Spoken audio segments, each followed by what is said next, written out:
Hi, I'm Annie from the US. And I'm Johanna from Austria, and you're listening to your favorite international podcast. That's right. Before we start, we'd like to give a huge shout out to Danielle.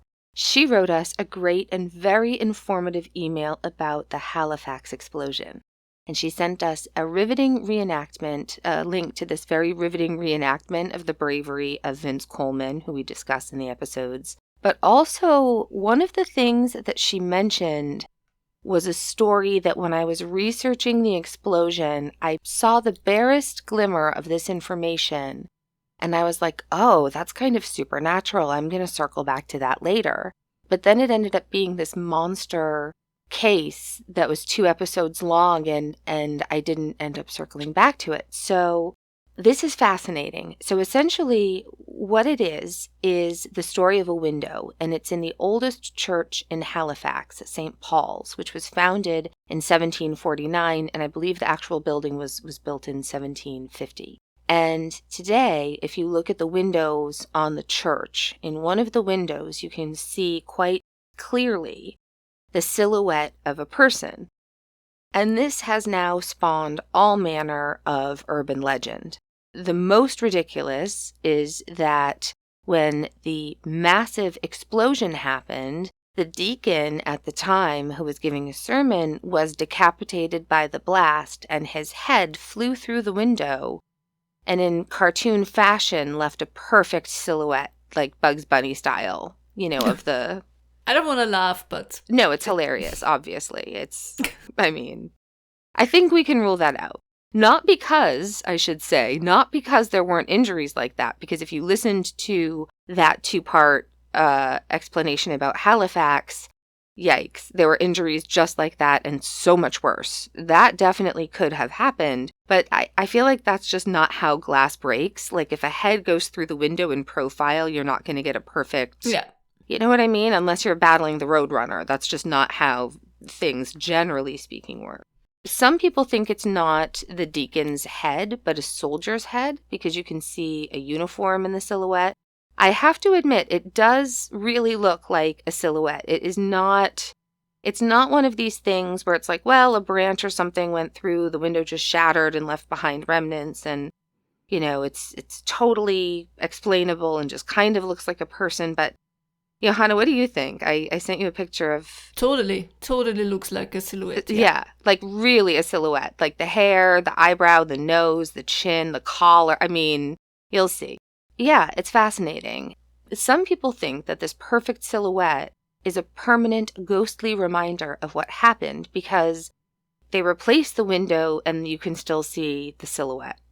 The silhouette is still there. So I don't understand how that happens. Initially, when I heard about the case, I thought it was something like the shadows at Hiroshima, where like, oh, was there a shadow projected? But it's not that. It's actually glass broken out of a window in the exact shape, I think, is what I'm looking at. So now I have to go see it for myself. The church is on Argyle Street, and it is now on my exhaustive list of things to visit when I finally make it to Halifax. And if you don't like the spooky and supernatural aspects that sometimes accompany these stories, the church is still totally worth a visit. Even if you look at it and you say, pareidolia, it's, just a random pattern. Because there is a piece of debris from the explosion that is still embedded into the wall of the church.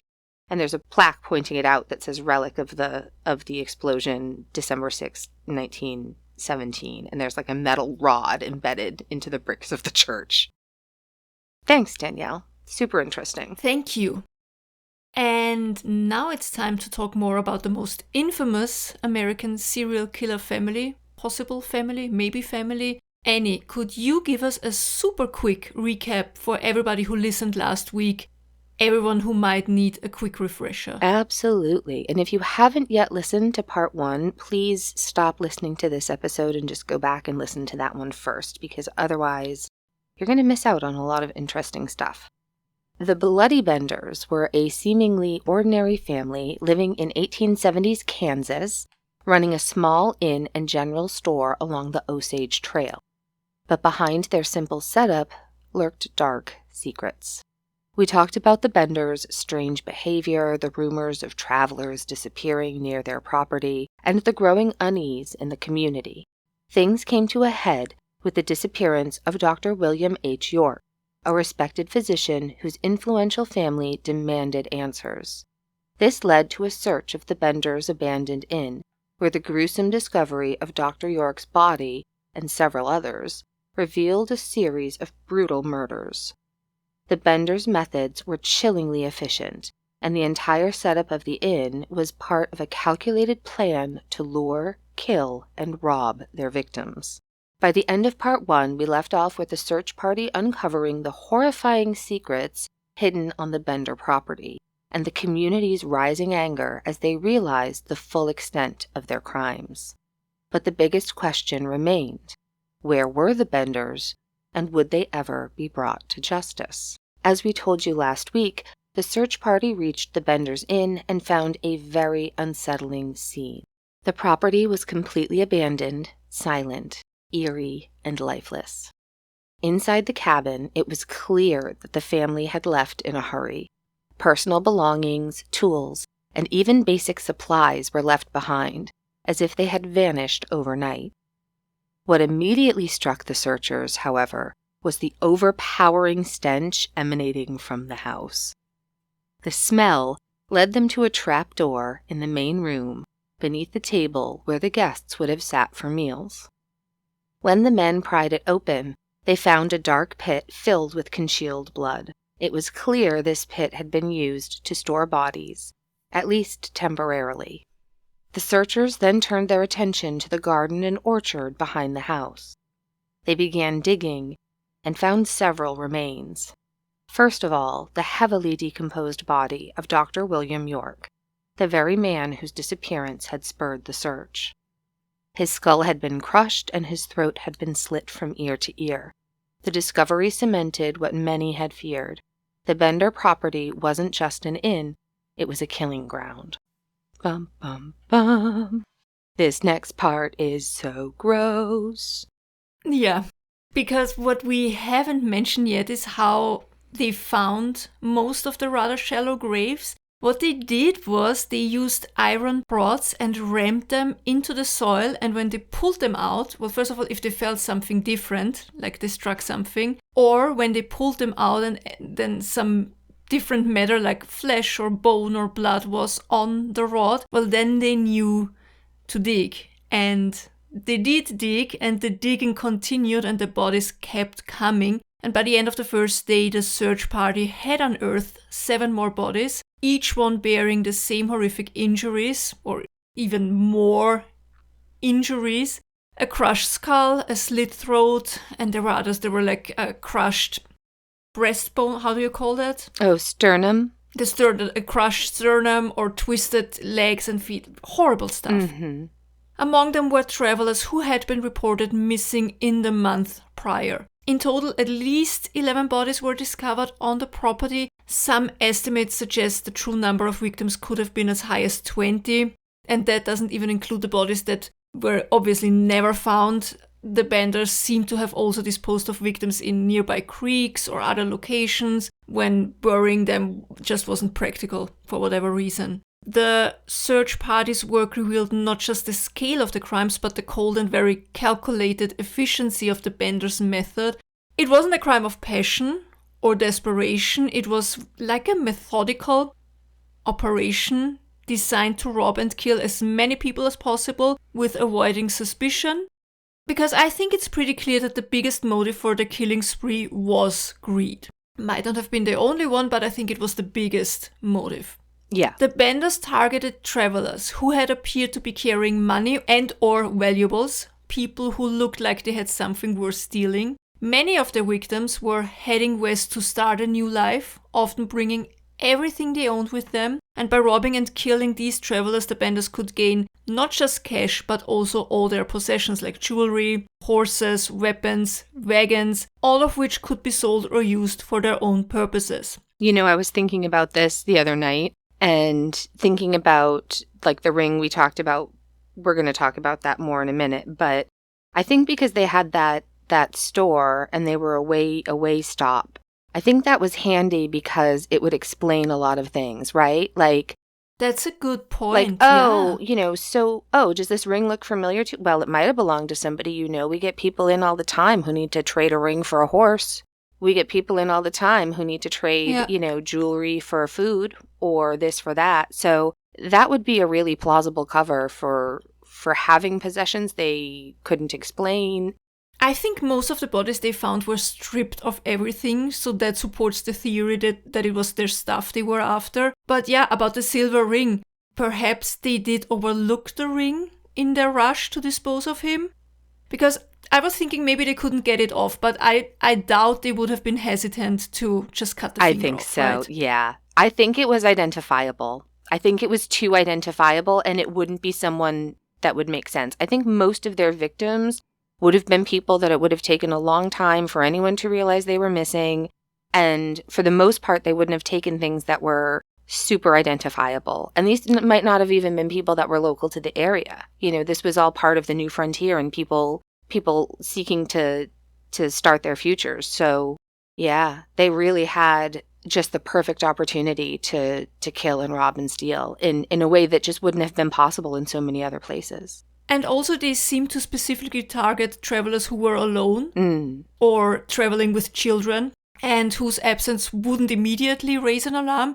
So yeah, that was a systemic operation, and they had kind of really made it as efficient as possible, I think. Yeah, I think so too.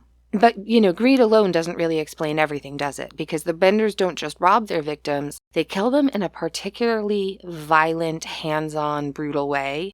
A hammer to the back of the head, and then a throat slit from ear to ear. And that level of violence suggests there was something more at play here. Something sadistic, perhaps, a pleasure in what they were doing, because the violence is excessive. Once the victim was incapacitated, there was no need to slit their throat. In fact, doing so created more problems for them, really. Blood evidence, more of a mess, more of a hassle. And yet that step was still almost always part of their process. Some speculate that the Benders, particularly John Sr. and Kate, enjoyed the power they had over their victims, that the thrill of control and the ability to end someone's life on their own terms was something that they particularly enjoyed. So Kate, and I had this tiny snippet of her description of her from the Emporia News in Kansas when they were trying to find her, and she is described as, quote, Kate Bender, about 23, and one of the most infernal hags of the whole nest. Isn't that great? Her conduct, as related by some of her neighbors, is too obscene and terrible to mention. I hope someone describes me that way someday. I want to be the most infernal hag of the whole nest. I just think the poetry of that description.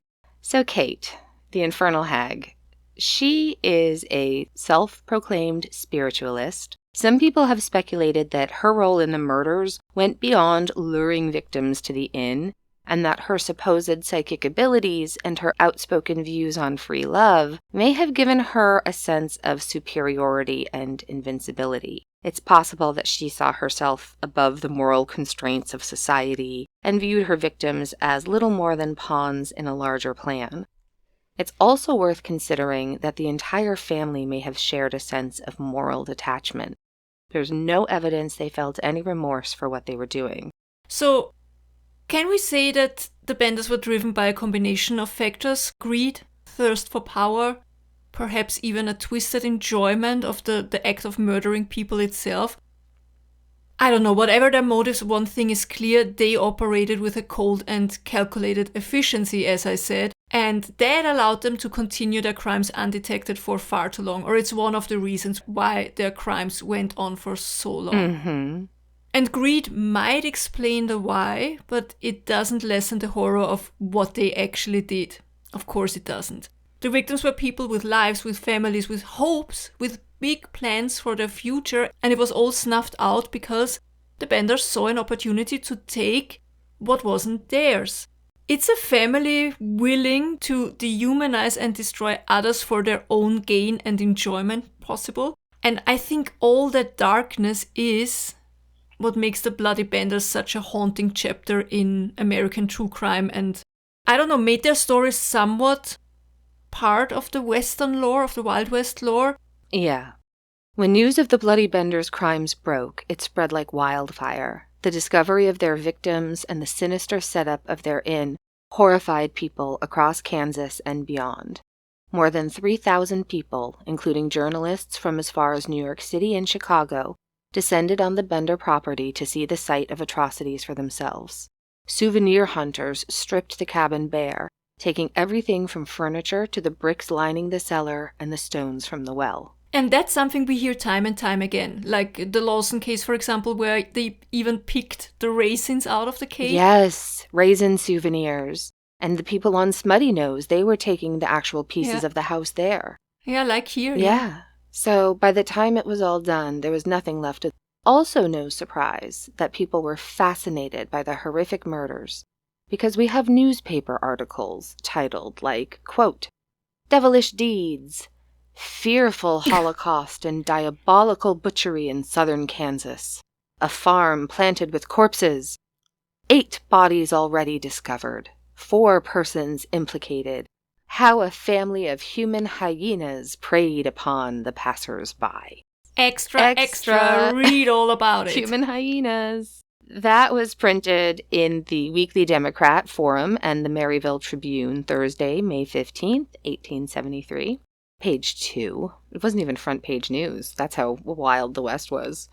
But, of course, all the looky-loos were lured over to the Bender homestead to see what was happening. Besides bodies, though, there are some other things that were found that I'd like to mention real quick. First of all, the hammers that the Benders had used to crush their victims' skulls. What they found was a shoe hammer, a claw hammer, and a sledgehammer. Too many hammers.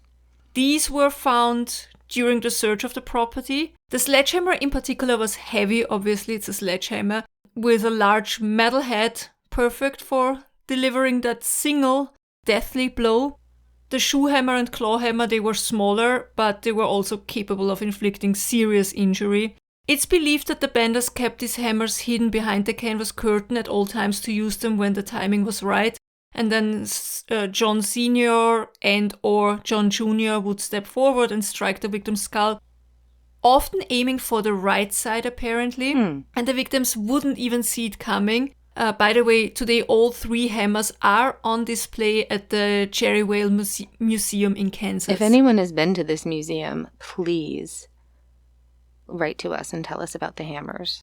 Do you wonder if the smaller hammers, like the cobbler's hammer, would have been used by our infernal hag there herself? I think she was the one who distracted them by talking to them. Oh, probably. Well, she wouldn't have wanted to get dirty.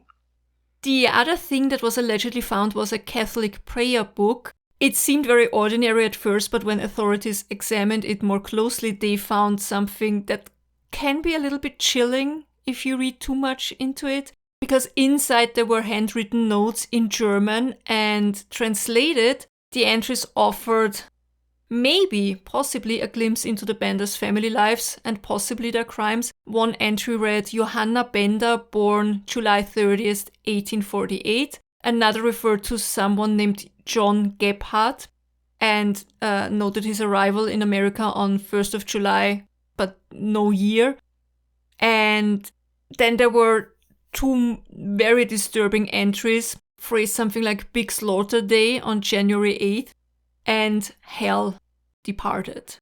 I think that Big Slaughter Day can be totally harmless, as slaughter days used to be a big deal, but in that context of the family's crimes, obviously it led to people's imagination running very wild, and I assume that this is one of the reasons why cannibalism is often brought up when the Bloody Benders are mentioned, although there is no proof that there was any cannibalism happening. No. Also, you know what just came to my mind? What if the prayer book belonged to one of their earlier victims? A victim from before when they arrived at the Osage Trail, and they just used the victim's last name, Bender, like they took on that identity in a way? Yeah, that's very possible. Very possible. While the locals were in shock, law enforcement and state officials scrambled to bring the Benders to justice. The big problem was the Benders had simply vanished. Where had they gone? The first clue to their route came when the wagon tracks were discovered and traced to the outskirts of Thayer, Kansas, about 12 miles away, where their wagon was found abandoned. From there, it was confirmed that the Benders had purchased tickets on the Leavenworth, Lawrence, and Galveston Railroad. But the trail quickly went cold.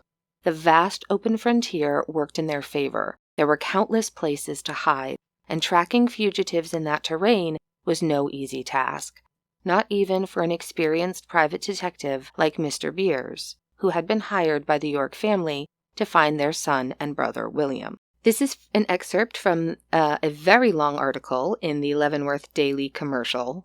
That's the article where she's the hag in the nest, I think. Or is that a different one?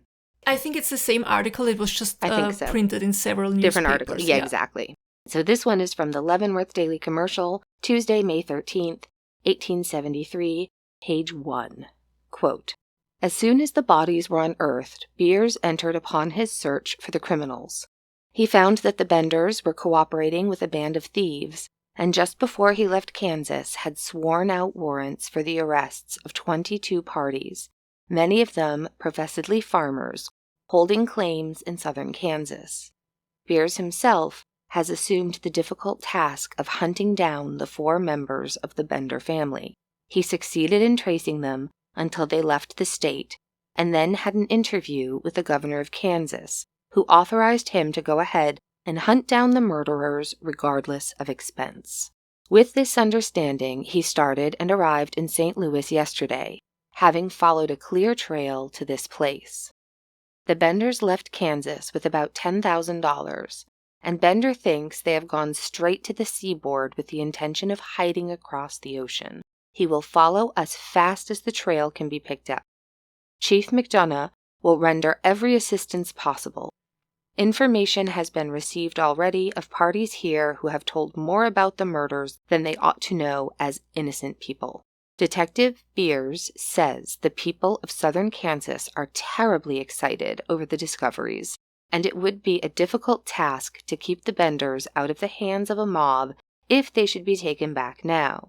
The claim upon which the bodies were found, he says, is being visited by hundreds and thousands who come from many miles.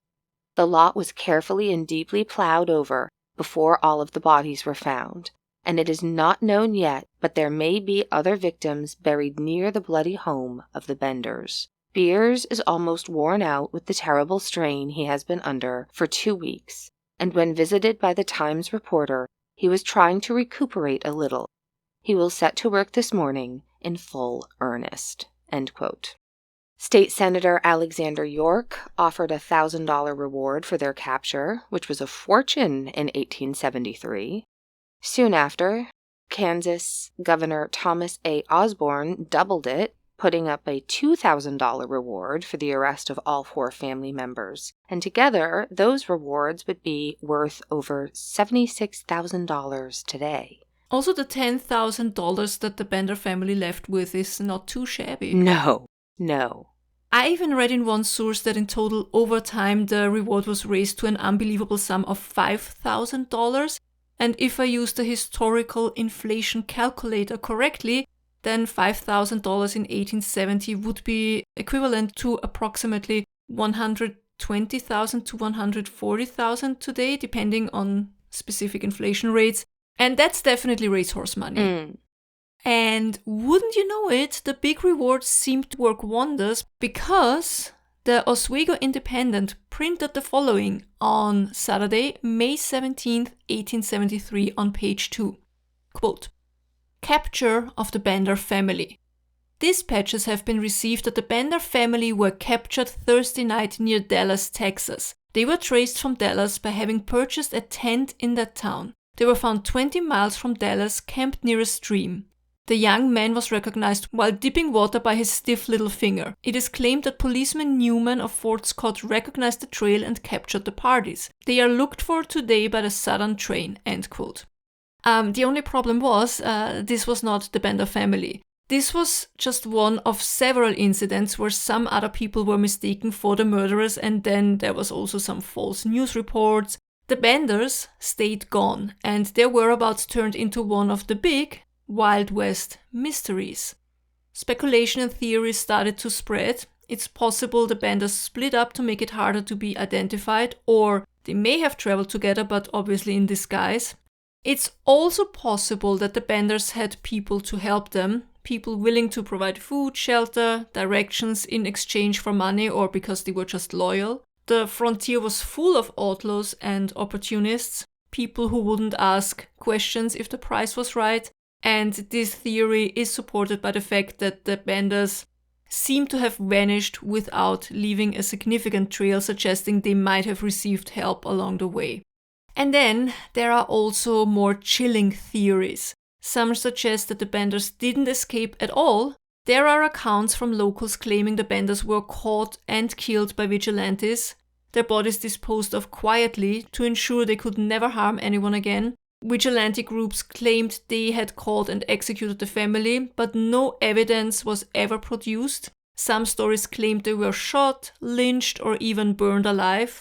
In one story, a group of men reportedly found the family's wagon riddled with bullets, though no bodies were ever discovered. And the lack of proof fueled the speculation for not only decades, well over a century. We're still speculating today. That's right. I think the idea that vigilante justice ended the benders is somewhat compelling, especially given the outrage and fear their crimes caused in Labette County and all over Kansas and the neighboring states, really.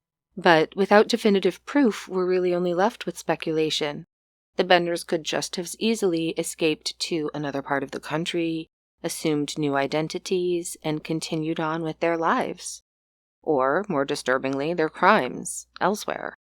They wouldn't have stopped killing. I can't imagine these people would have stopped killing. No, definitely not. No. Interesting to mention are several arrests of criminals who were at some point then considered to be members of the missing Bender family.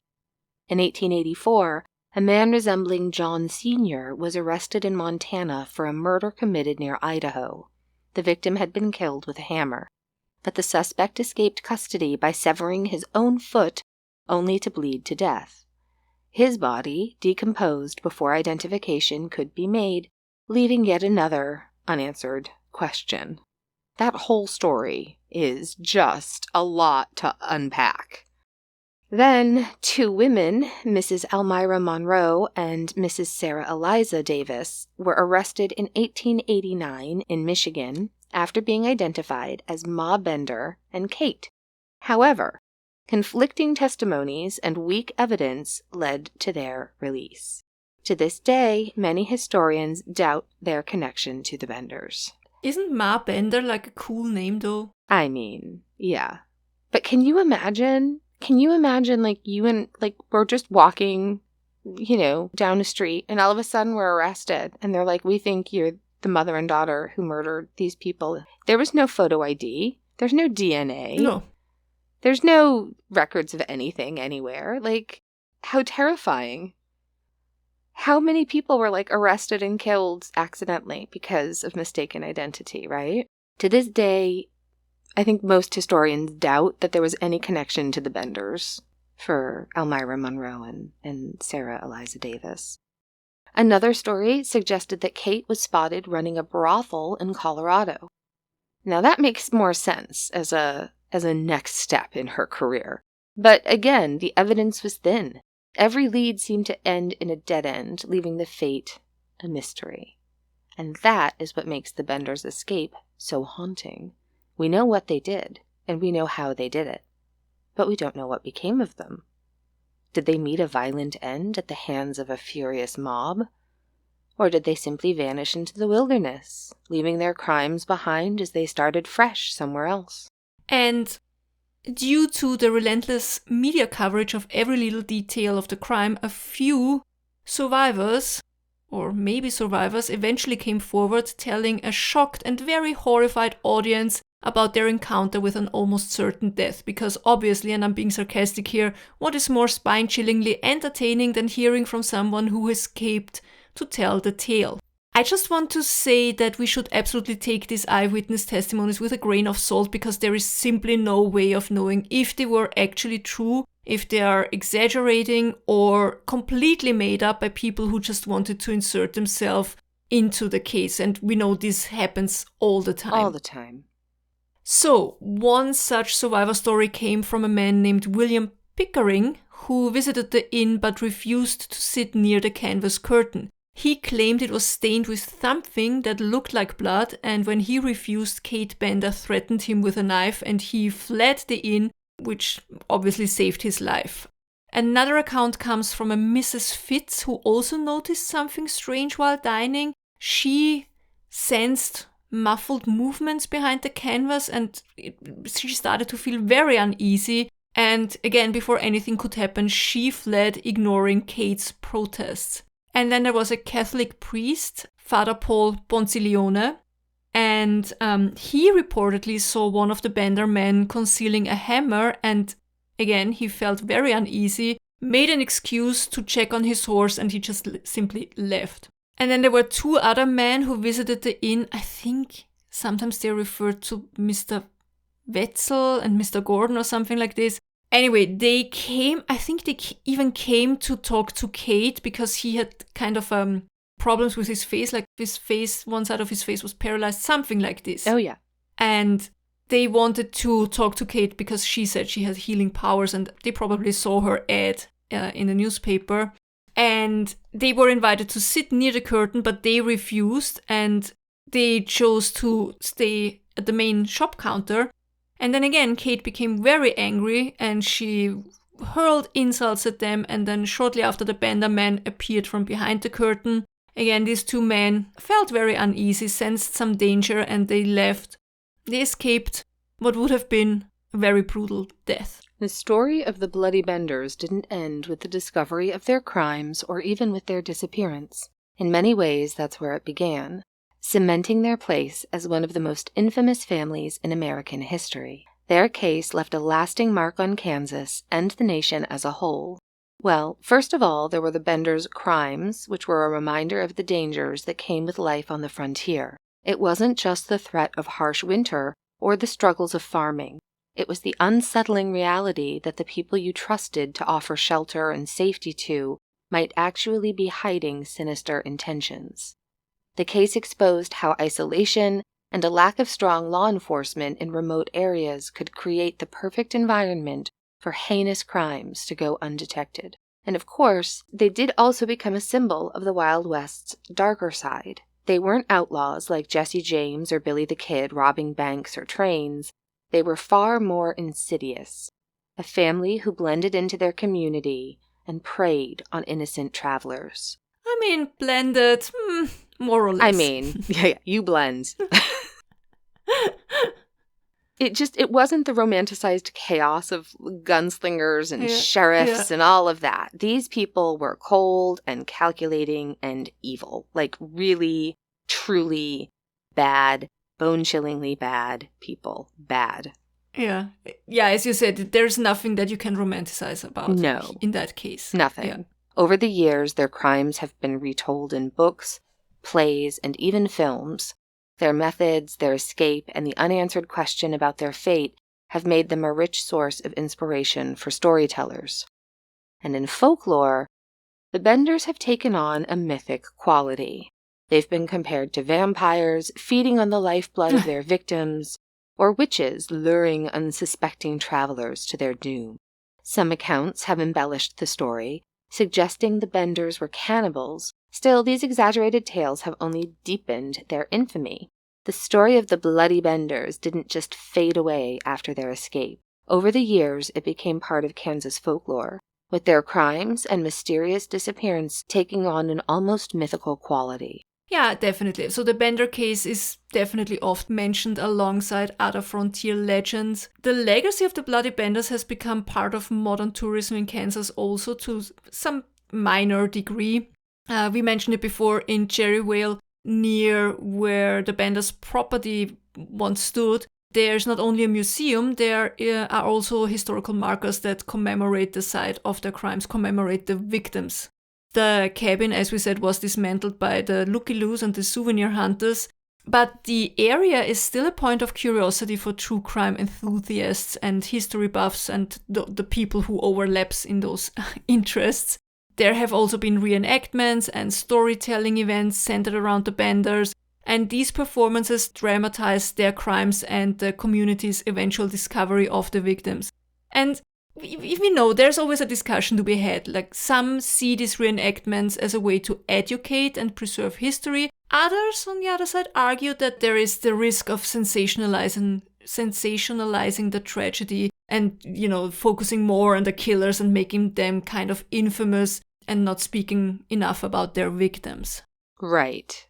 The thing is, these crimes are so terrible that you don't really need to sensationalize on them. Like, the very barest facts are sensational enough. And we know that true crime tourism is absolutely a thing around the world. I mean, people are drawn to locations where notorious crimes have taken place, but that has been the case in every single episode we have covered, going as pretty much, far back as we can go. When bad things happen, other people want to know what happened, why it happened, how we can stop it from happening. It is just human nature. Jack the Ripper tours in London. You can stay at the Lizzie Borden house or the house where the Villisca Axe murders took place. You could visit Alcatraz. I recommend it. It was wonderful. Most major cities offer true crime tours. We're here talking about it, And in some cases, people even own a piece of property that's connected with an infamous crime, like the Amityville house or the Bender homestead or a raisin. Did we know anyone with a raisin? Did it get, passed down? Like the family raisin, like St. Agnes's toenail clippings that I have from my aunt's house. I just wonder about these things. In 2020, the land where the infamous Bender Inn once stood was put up for sale. The 162-acre property was listed as a mix of cropland and pasture, seemingly ordinary land with an extraordinary past. Of course, there's no sign of the original cabin or the orchard where the Benders buried their victims, but obviously the sale of the property sparked renewed interest in the Bender case, with many wondering what it would be like to own a piece of land tied to such a chilling story. While there's no evidence of hauntings or anything supernatural, the Bender legacy hangs heavily over the site. Especially because I think it's called Bender Hill, something like that. Like the whole area is called that even. It has that name. Right. Yeah. But that is kind of weird, no? Because imagine somebody calling the hills where Ted Bundy got rid of his victims the Bundy Hills. Well, I'm sure they probably did at one point think of them that way.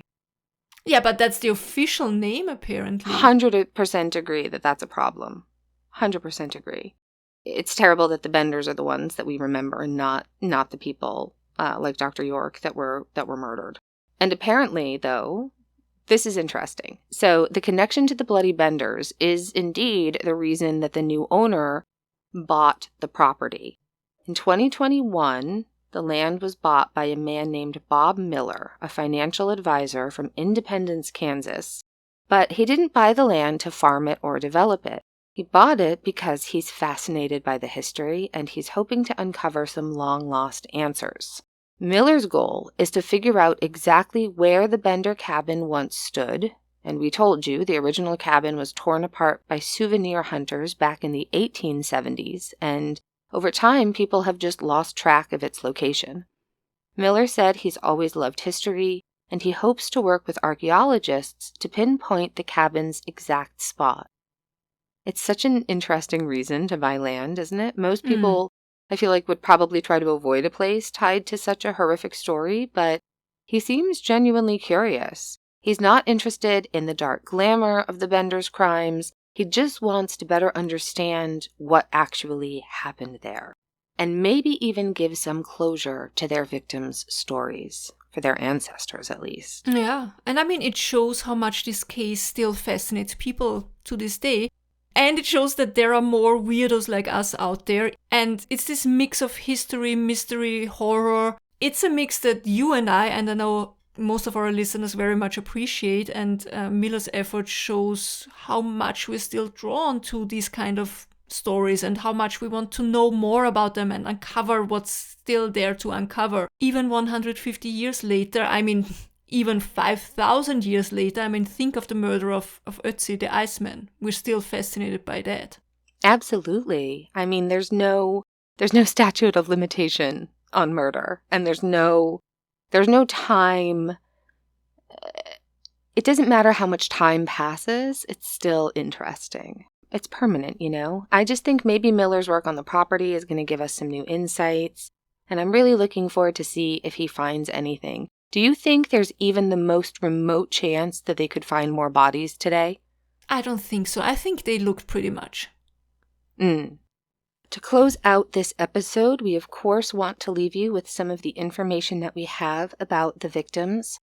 So this is just chronological. I'm going to run through it. And this is actually just from Wikipedia because they've got a pretty easy way to tell you what we know about the victims. So the first victim found was the victim that was found in the creek. This is before they knew that the Benders were related to that cause. And so the body was of Mr. Jones was found in Drum Creek with a crushed skull and the throat cut. 2 unidentified men were found with crushed skulls and throats cut just in a field. In December of 1872, Ben Brown from Howard County, Kansas, his body was robbed of $2,600 and he was buried in the apple orchard. W.F. McCrawdy, he was with the 123rd Infantry, and he was robbed of his cash, and also a wagon and a team of horses were robbed from him. Henry Mackenzie, who was in the process of relocating from Independence to Indiana, he was robbed, and also a matching team of horses went missing. Johnny Boyle from Howard County, Kansas, was robbed, and a very expensive saddle went missing. His body was found in the Bender's well. That's crazy. Who throws a body into the well that you might want to use? Using for your drinking water? Yeah. George Newton Longcore and his 18-month-old daughter, Mary Ann. We mentioned them earlier, I think. Last week, yeah. Yeah. He was the widower who had buried his wife, right? That's exactly right. Yeah. And basically what had happened was after his wife died, along with his infant son. So he lost his wife and his young son, and so he was likely returning to his parents' home with his young daughter. We already mentioned the horrific fate of the daughter last week, who was found fully clothed. John Greery was murdered and buried in the apple orchard.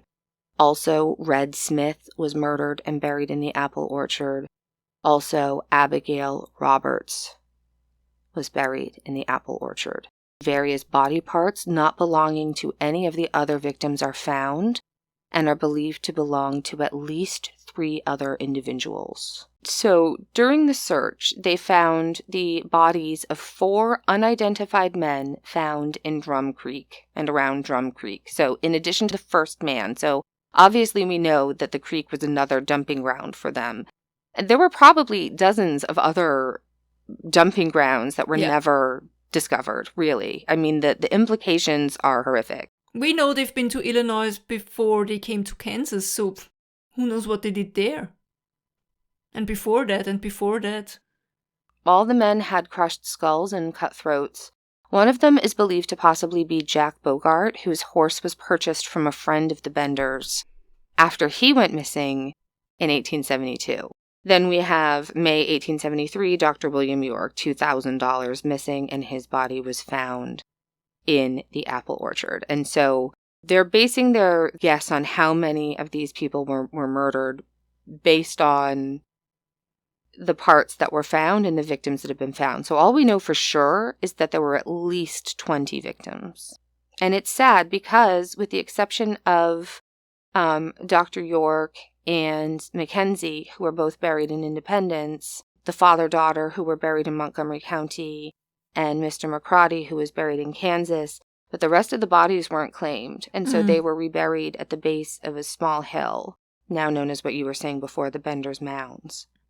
It's going to be really interesting to see what happens with this purchase of this land, because I would really love to see I know it would be hard. I just wonder if they can maybe do modern DNA analysis to figure out, That would be can we so put these people interesting, in yeah. proper Yeah. graves? If I bought that land, I would very much like to get an archaeology team in to excavate the burial mound and see what we could do about giving each of those people their own space.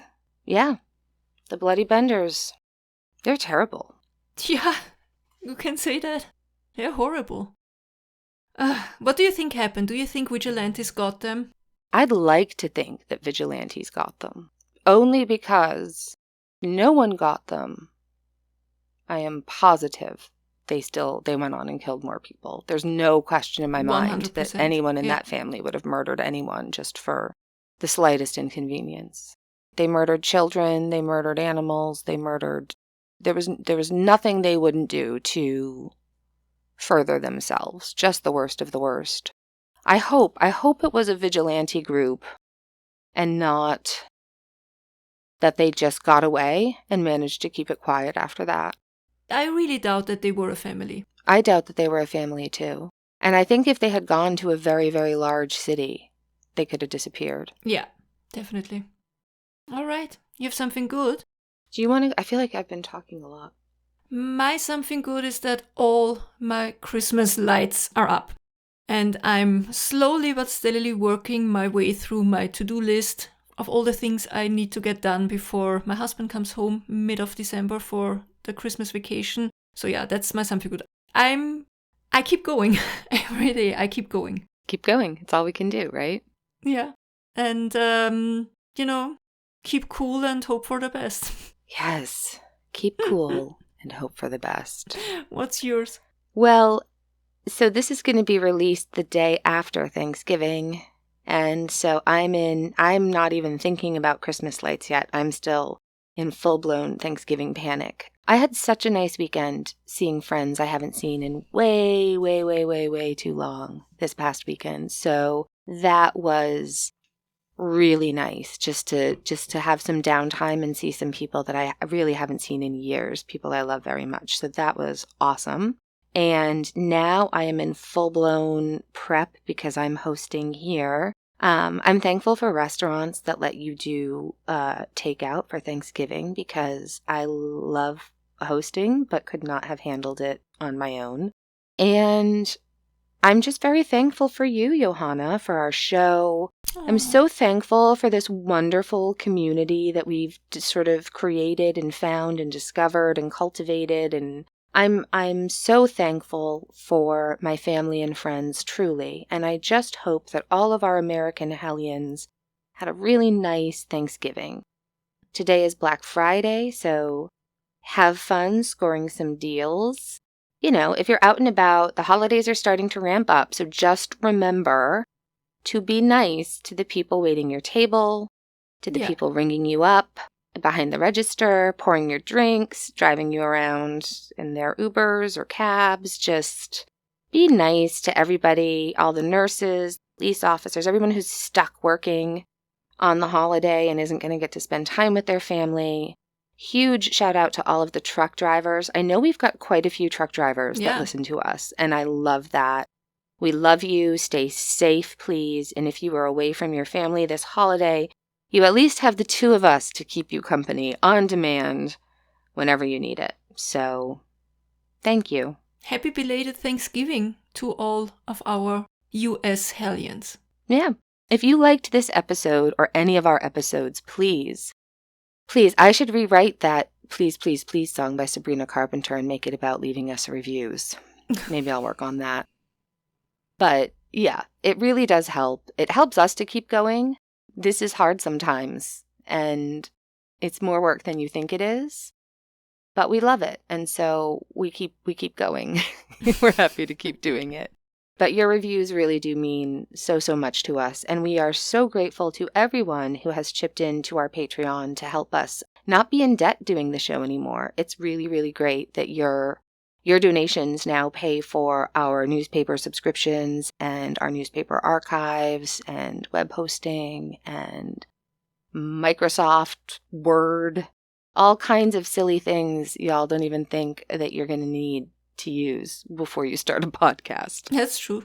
But thank you, really, truly, thank you. You can go to our website, freshhellpodcast.com. That will have links to our merch and Patreon. Patreon people, what should we discuss? One of the ideas I had that I thought would be funny is I would love to hear, I'm a dater. I used to do dating. Johanna's not much of a dater. So I was telling her some pretty terrible dating stories, and I was like, I should actually wait and not tell you these until we're recording for a Patreon, because this, I think, could be funny. But what I would love is if some of you would write to us and in the subject line include my bad date story or my crazy date story. And could you please tell us the wildest thing that's ever happened to you on a date? I've been on one date all my life. One. On one. Yes. One. Girl's been on one date. Mm-hmm. We're going to talk about it more maybe in the Patreon. So, yeah, I think that's it, right? Is that everything we need? Email us at freshhellpodcast@gmail.com. Yes. Please tell your pets we said hi, hug them, cuddle them, kiss them, put them under the blankets in the cold, cold nights. I love it when Jem comes under the blanket because he's like this heating pet or hot water bottle. Love it. Mm-hmm. Beanie's like that. Be kind to them. Be kind to your fellow human being. And also, never forget to be kind to yourself. Yeah, even though that's the hardest part. Yeah. And just remember, as Churchill said during the Second World War, if you're going through hell, keep going. Tschüss. Bye. It's alive. Every year. It's still here. I have to do it, but it's after Thanksgiving now. It's fine. He made it. He made it through another thing.